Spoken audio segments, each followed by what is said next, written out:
Drugs నిర్మూలనకు తెలంగాణ ప్రభుత్వం కట్టుబడి ఉందన్నారు deputy CM Bhatti Vikramarka. Eagle force ఆధ్వర్యంలో నిర్వహించిన అంతర్జాతీయ మాదక ద్రవ్యాల వ్యతిరేక దినోత్సవం కార్యక్రమానికి మంత్రి పొన్నం ప్రభాకర్తో కలిసి డిప్యూటీ సీఎం భట్టి విక్రమార్క ముఖ్య అతిథిగా హాజరయ్యారు. ఈ కార్యక్రమానికి సినీ నటులు రామ్ పోతినేని, మీనాక్షి చౌదరి విచ్చేశారు. తెలంగాణను డ్రగ్స్ ఫ్రీ స్టేట్గా మార్చాలన్నదే తమ ప్రభుత్వ లక్ష్యమని స్పష్టం చేశారు డిప్యూటీ సీఎం భట్టి విక్రమార్క.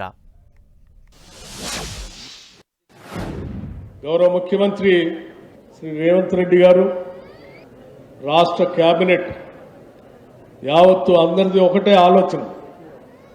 తెలంగాణ రాష్ట్రంలో ఏ ఒక్కరూ కూడా మాదక ద్రవ్యాలకి బానిస కాకూడదు.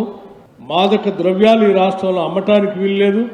మాదక ద్రవ్యాలు ఈ రాష్ట్రంలో సరఫరా అనేటువంటి మాటే రాకూడదు.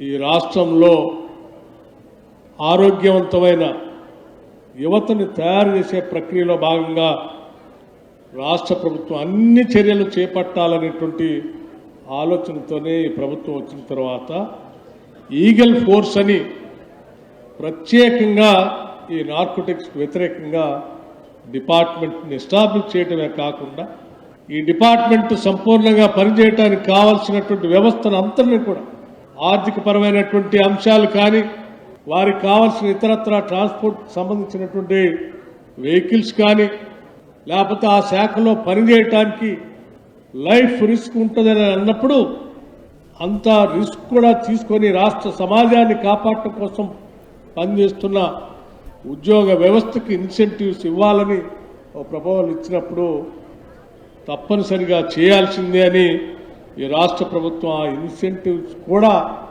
ఆమోదించి వారందరినీ ప్రోత్సహిస్తూ వస్తాం.